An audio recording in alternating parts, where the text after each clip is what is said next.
alguns anos atrás, talvez aí 2011, 2012, num primeiro momento uma menina procurou a gente, gabinete pastoral, para dizer que ela foi humilhada em sala de aula pelo professor, porque ele falava mal da Bíblia, falava mal de Jesus, apresentava João Calvino como um assassino, cruel. Ela entrou em crise, se sentiu humilhada, procurou ajuda.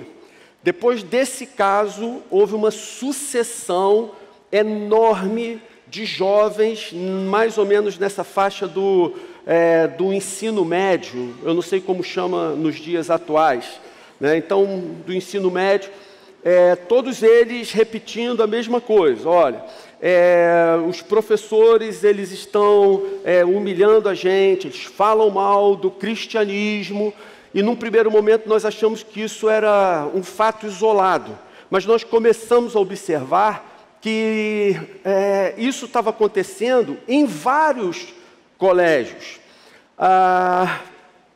Paralelo a isso, nós observamos também o seguinte, que não era apenas nessa faixa de ensino médio, mas principalmente, sobretudo, nas universidades. Então, o que nós pensamos? No nosso coração nós pensamos da seguinte maneira: nós não podemos jogar os nossos jovens nessa jaula de leões famintos, sem que eles estejam minimamente preparados para aquilo que eles vão ouvir lá. Nós sabemos que os nossos jovens vão ter que enfrentar esse tipo de dificuldade. Eles vão enfrentar dificuldades a vida toda, eles têm que estar preparados para isso. Mas então o que nós fizemos? Nós criamos um primeiro módulo que nós chamamos de School Wars. Está acontecendo uma guerra nas escolas pelo coração, pela alma, pela mente dos nossos filhinhos. Mas a coisa se ampliou. Nós começamos a tomar conhecimento de crianças que estavam sendo alfabetizadas com textos feministas. Crianças sendo alfabetizadas com textos ateus, textos que estimulavam a sexualidade desde 6, 7 anos de idade. Então nós pensamos da seguinte maneira: esses assuntos, eles não podem ficar restritos aos jovens.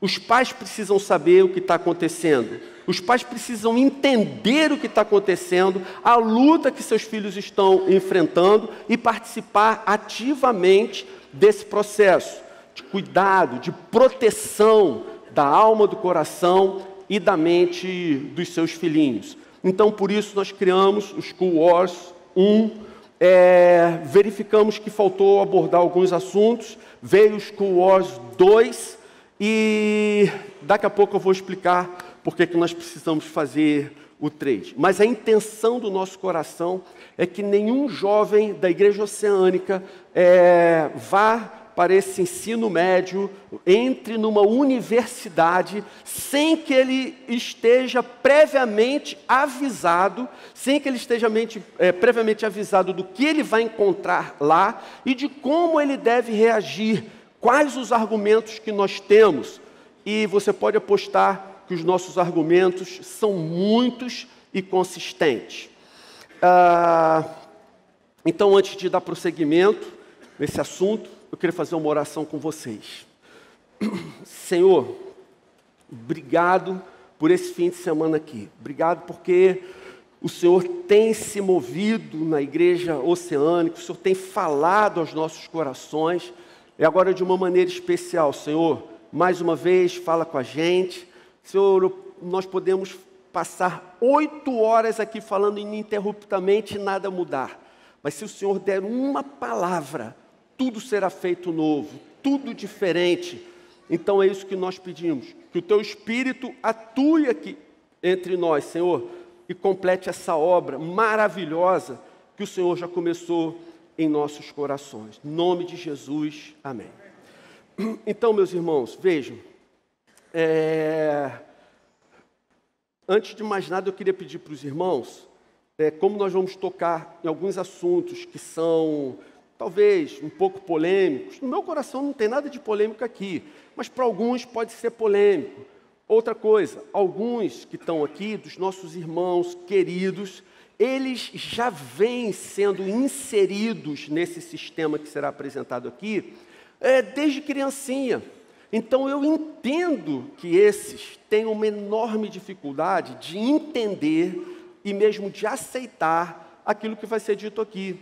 O que eu queria pedir para você se aquilo que for dito aqui for diferente do que seu professor de história falou, seu professor de geografia ensinou, ou algo assim, procura ouvir da maneira mais isenta possível e depois você vai ponderar no seu coração, depois você avalia para você se o que foi dito aqui faz algum sentido, se você deve acreditar no que os pastores estão falando ou no que seu professor, talvez seu professor de história esteja dizendo. Essa situação, ela tem se agravado aqui no Brasil, no passar do tempo. Eu não sei quantos de vocês assistiram um vídeo que foi postado no Facebook de uma formatura de uma turma de segurança pública da Universidade Federal Fluminense. Um aluno que faria o juramento apareceu lá com uma camisa do Bolsonaro. Cara, gosto do Bolsonaro, não gosto, o cara é presidente do Brasil. E outra coisa, é um ambiente universitário, o aluno foi com a camisa que ele acha melhor. Uns vão com a camisa de Che Guevara, uns vão com a camisa de Fidel Castro, tem gente que vai com a camisa de Lula, o cara foi com a camisa do Bolsonaro. E quando chegou na hora do juramento, o professor que estava coordenando a formatura quis proibir o jovem de fazer o juramento em nome da turma, porque ele estava com a camisa do presidente do país. Ele disse, com essa camisa você não vai fazer o juramento, não. E aí começou um sermão marxista, leninista, comunista, tentando impedir o jovem de fazer o juramento em nome da turma. O jovem foi escolhido pela turma. Se é um ambiente universitário, a gente deveria imaginar que há espaço para discussão das mais diversas ideias, desde o extremo capitalismo até o extremo socialismo, desde o extremo liberalismo até o extremo, não sei, qualquer outra coisa.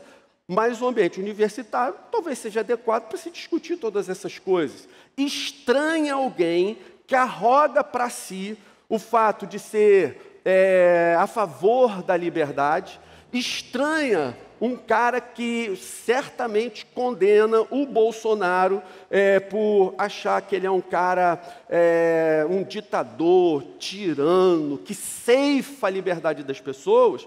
Esse cara querer proibir o aluno de fazer o juramento pela camisa que ele está vestindo. Mas o que foi mais chocante de tudo é que, nesse momento, o professor diz, você não vai fazer o juramento, se vira para a turma que está se formando e perguntou, alguém daqui quer fazer o juramento no lugar desse rapaz? Aí a resposta das pessoas lá foi brilhante. Alguém chegou e falou assim, professor, nós estamos num ambiente de liberdade, de discussões e trocas de ideia. Nenhum de nós quer fazer o juramento, nós queremos que ele faça. Estranha a gente o fato do senhor fazer toda essa coisa por causa da camisa do jovem. É ele que vai fazer o juramento. E o professor ficou envergonhado. Mas existe toda essa pressão. Esse exemplo que eu disse de textos feministas, textos ateístas, os textos mais estranhos possíveis, estarem sendo usados desde a alfabetização, e os nossos filhos crescem com isso como se fosse algo normal. Professor de matemática, em sala de aula, tenta fazer proselitismo, fala de ateísmo. Professor de história, geografia, muitos vão seguir pelo mesmo caminho.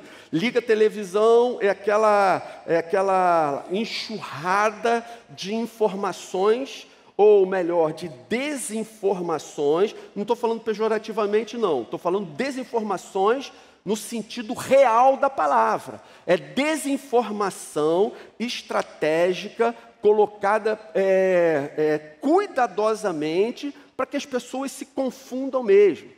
Então, é assim que uma nova geração tem surgido no nosso país. E aí, diante desse quadro, eu queria fazer uma pergunta para vocês. Vejam só, o que você pensa a respeito do meio ambiente? O que você acha da queimada da Amazônia? Tem queimada ou não tem queimada? As queimadas são criminosas ou não? Bolsonaro é culpado ou quem é o responsável pelas queimadas da Amazônia? Você é a favor do aborto ou é contrário? Homossexualismo? O que você pensa do casamento gay? O que você pensa a respeito de economia? Mais Estado, menos Estado? Privatização ou estatização? O que você pensa a respeito desses assuntos? Nesse momento, agora aqui, não importa muito o que você pensa. Porque a pergunta que eu queria que você pensasse é: você tem certeza que essa ideia que você tem sobre esses assuntos é sua mesmo? Esses conceitos que foram formados no seu coração, eles vêm de uma análise que você faz do fato, uma análise isenta daquele assunto? Ou será que isso foi incutido por diversas maneiras ao longo de anos na sua mente? Eu falei, daqui a pouco eu vou dizer por que nós achamos necessário o School Wars 3. Então, chegou a hora de nós falarmos sobre isso. Agora, em 7 de maio de 2019, houve uma manifestação em prol da educação. Enfim, aquelas informações, o governo retirou 30% da educação, cortou verba. Não cortou verba, foi contingência, enfim, o que aconteceu ali naquele momento? Bom, houve uma manifestação. Quero dizer para vocês que essas fotos que estão aí não foram selecionadas. Eu peguei as primeiras fotos que eu fui vendo. Depois, se você der uma olhada de uma maneira geral nas fotos da manifestação do dia 7 de maio, em prol da educação, você vai ver imagens muito parecidas. O que essas imagens, nesse primeiro momento, mostram para a gente? Me chama a atenção o seguinte: a quase total ausência de bandeiras do Brasil ali. Diferente de outras manifestações que houveram em 2013, em 2015, 2018, em favor, ou melhor, contra a corrupção. Essas manifestações que houveram, que o conselho da igreja incentivou a igreja a participar, não foram manifestações a favor de um político, nem mesmo do governo atual. Aquelas manifestações eram contra a corrupção. Nós somos contrários à corrupção, não importa de onde venha. Então, nas manifestações de 2013, 2015 e nas outras citadas, o que chamava atenção era a completa ausência de bandeiras vermelhas. Você não via bandeira vermelha, você não via camisa vermelha ali. Você via camisa amarela, você via camisa verde, azul, algumas coloridas, mas você via muitas bandeiras do Brasil. Na verdade, todas as bandeiras presentes eram bandeiras do Brasil, do nosso país, da nossa nação. Me chamou a atenção ainda o fato de pessoas queridas, amigas, fazerem postagens comovidas sobre essa manifestação do dia 7 de maio. Algumas pessoas comovidas, dizendo que coisa maravilhosa, as pessoas estão preocupadas com a educação, por isso elas foram para a rua se manifestar, porque elas são honestas, não aceitam a redução de verba numa área tão importante do nosso país, da vida das pessoas. As pessoas precisam ser bem educadas, elas precisam ter a chance de se preparar melhor, para ter um bom emprego e uma vida melhor no futuro. Estranha nessa manifestação as bandeiras da CUT, da CGT, das centrais sindicais.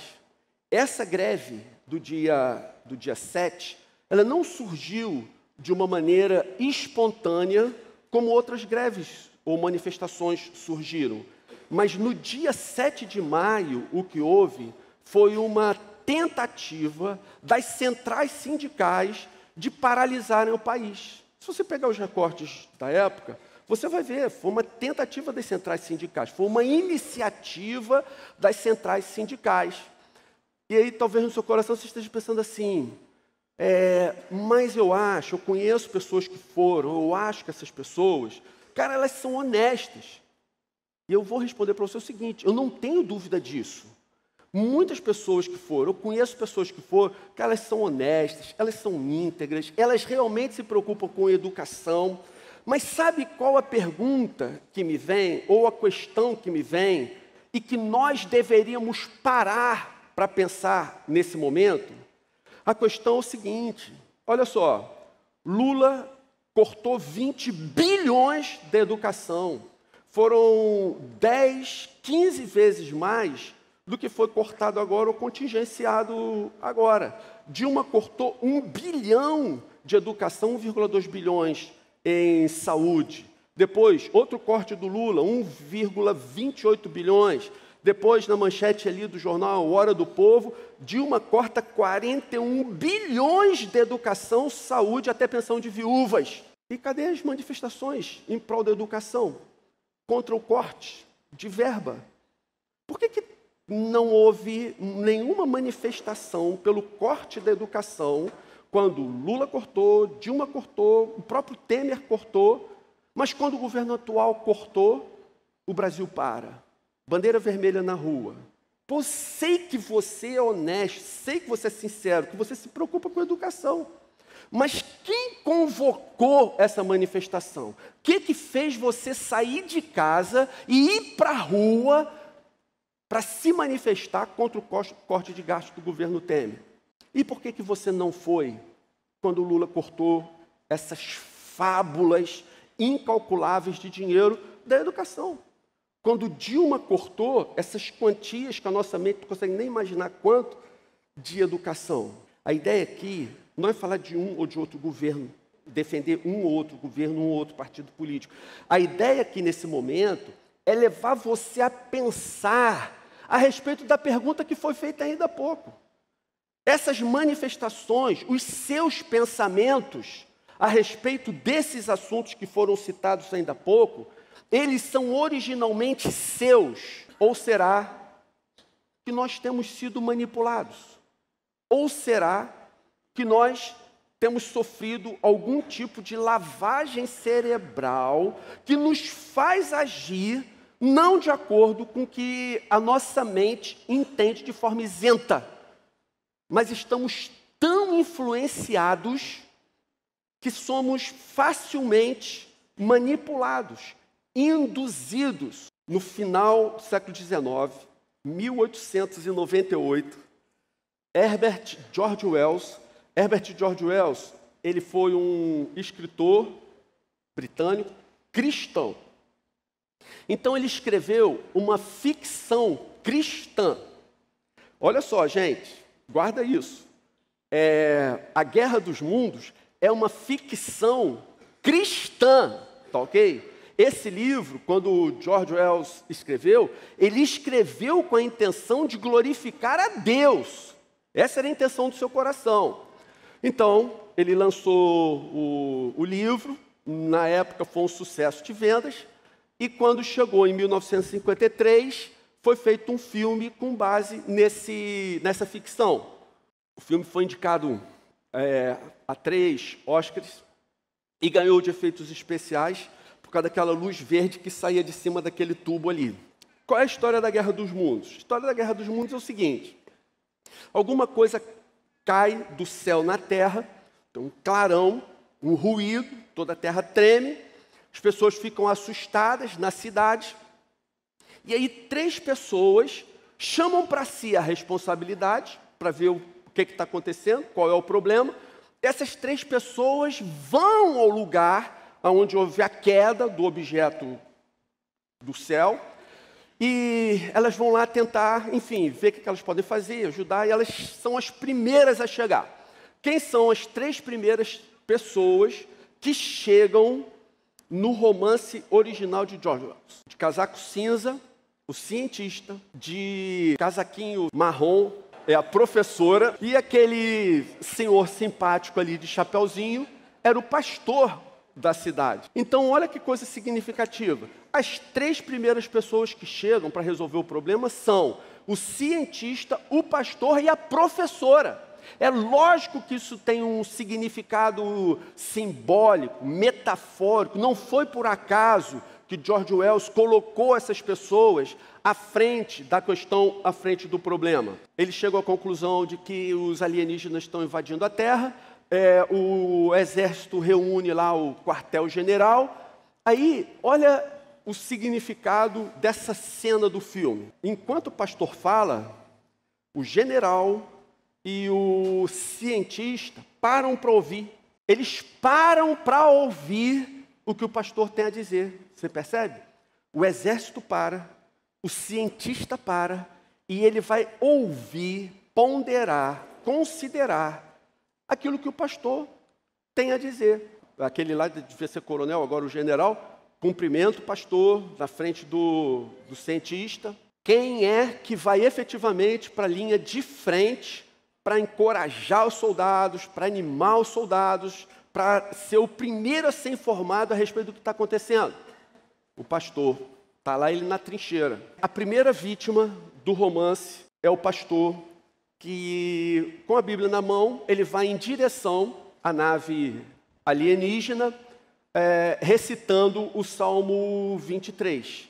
E aí, então, ele é fulminado, morre, ele é a primeira vítima da história. O que acontece com as pessoas? Quando o mundo é atacado por alienígenas, para onde as pessoas vão fugir? Então, romance original. Elas fogem para o único lugar onde talvez elas tenham alguma proteção, alguma segurança. Todas vão para a igreja. As pessoas não saem correndo de qualquer maneira, como que sem destino, mas as multidões lotam as igrejas e começam a orar. Eles oram, clamam e, mais uma vez, de acordo com o romance original, aonde que a primeira nave cai?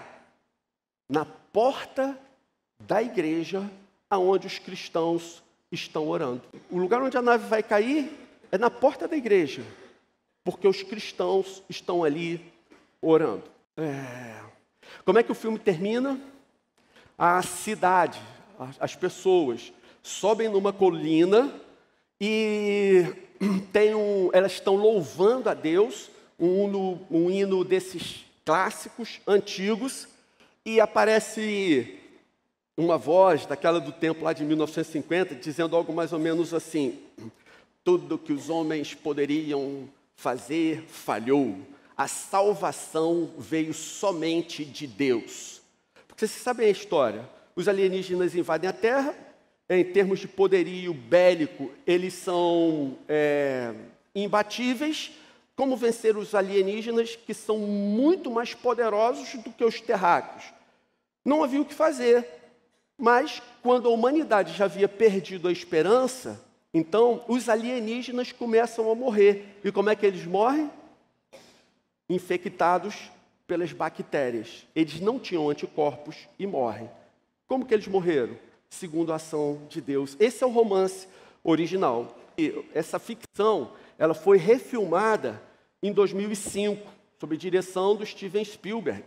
Grande herói Tom Cruise e Dakota Fanning numa atuação maravilhosa.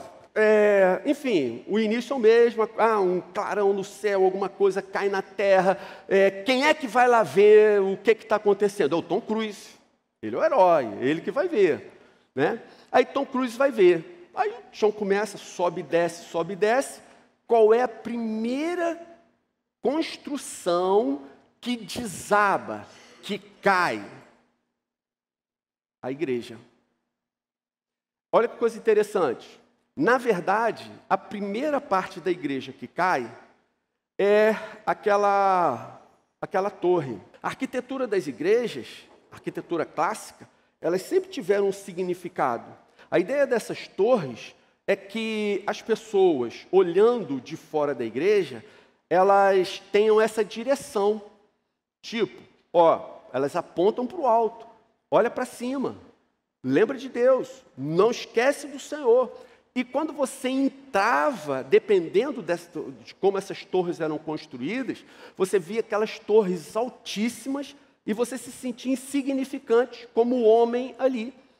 A ideia era transmitir esse conceito de que Deus é extremamente elevado, transcendente, infinito, e nós somos miseráveis, desprezíveis. Então, qual é a primeira coisa que cai na refilmagem? Veja só, a gente está falando do mesmo romance. A base é exatamente o mesmo, o livro de George Wells. Né? Então, a primeira coisa que cai é a torre. Nessa refilmagem, para onde que as pessoas fogem? Para lugar nenhum. Elas correm sem destino durante o filme inteiro. As multidões estão correndo pelas ruas. Mas para onde elas estão indo? Para lugar nenhum. E não há nenhuma direção para onde ir, para onde elas devem ter algum tipo de proteção, algum tipo de cuidado. Não existe. O filme inteiro mostra as pessoas correndo. E o segundo, essa refilmagem, ela em alguns momentos é muito cansativa, por isso só vê as pessoas correndo. E você fica pensando, cara, mas para onde elas estão indo? Aonde elas vão chegar? E não tem lugar. Não existe uma referência, não existe um ponto de agrupamento, de proteção, de cuidado, enfim. O próprio herói do filme está lá, corre o filme inteiro sem destino. E como é que esse filme termina? Ele termina com a cidade destruída, uma música de fundo tocando, e aparece um renovo de uma árvore que foi queimada, transmitindo a ideia de que a natureza, por si só, ela vai se recriar, ela vai se recompor, ela vai se restabelecer. Espera aí, apenas 100 anos se passaram. Lá naquele romance original, o pastor era ouvido, a igreja era relevante, as pessoas paravam para ouvir o que a igreja tinha a dizer. Cara, agora, assim, a primeira coisa que desaparece no filme é a igreja. Tipo, vocês não têm mais nada a dizer para a gente. Nós não queremos ouvir o que vocês têm a dizer. Vocês se tornaram, igreja, vocês se tornaram irrelevantes para nós. Se a igreja desaparecer, não vai fazer diferença nenhuma para a sociedade. O que aconteceu nesse período que levou a igreja de uma posição de personagem principal, de alguém que faz as coisas acontecerem, para uma comunidade absolutamente irrelevante? O que aconteceu? Nesse período, irmãos, uma espiritualidade contemplativa, oriunda dos 2 grandes avivamentos americanos, tomou conta da igreja. A igreja passou a pensar ao longo do século XX da seguinte maneira, da seguinte forma: olha, nós precisamos, se nós queremos ser santos, nós precisamos sair do meio dos pecadores. Vamos nos proteger dentro do gueto das nossas igrejas. É claro que eles não pensavam assim do jeito que eu estou falando, né? Eu estou só tentando explicar como é que foi esse processo todo. Mas a ideia era, olha, é tão bom estar na presença de Deus, é tão bom orar, o mundo é tão complicado, o mundo oferece tantos perigos. O que a gente pode fazer de mais seguro a gente estar junto aqui, vamos buscar Deus. Olha só, se você conhece um crente bom que decide se candidatar a um cargo político, não vota nele não, porque ele vai deixar de ser. Já ouviu isso? Né? Se você conhecer um crente bom, que queira ter um cargo público, um cargo político, não vota nele, porque ele vai deixar de ser. Não faça isso. Irmãos, ninguém tirou a igreja do seu protagonismo. ela por si própria saiu de campo. A igreja por si própria preferiu se tornar irrelevante nessa espiritualidade que não tem nada a ver com a Bíblia. Olha o que Charles Spurgeon tem a dizer. Só os tolos acreditam que política e religião não se discute. Por isso os ladrões permanecem no poder e os falsos profetas continuam a pregar. Irmãos, a gente tem que conversar sobre esses assuntos. Na verdade, eu acredito que existe muita desinformação e acho mais o seguinte: dificilmente, se o nosso coração, na hora de definir uma ideologia política, até mesmo um candidato, seja lá que cargo for, se o nosso coração está diante de Deus, dificilmente o candidato daquele irmão vai ser muito diferente do candidato daquela irmã. Porque se nós estamos alinhados no espírito, se nós estamos entendendo a importância do que é uma eleição, de como devemos proceder, dificilmente, uma vez que o nosso objetivo é glorificar a Deus, se nós não votamos no vereador, porque ele prometeu colocar um poste de luz na porta da minha casa, se nós não votamos no deputado que prometeu dar um terreno novo para a igreja ou qualquer coisa assim, gente, se o que nos move para nós definirmos em quem nós votaremos, muito provavelmente, os nossos candidatos, se não forem os mesmos, serão muito parecidos. Nós precisamos conversar sobre essas questões de uma maneira muito clara, de uma maneira muito transparente e sem paixões. Porque isso aqui, gente, qual o motivo de você se pegar apaixonadamente a uma ideologia política, a um político? E aqui eu não estou falando dessa bancada evangélica que está aí, tá certo? Martin Luther King.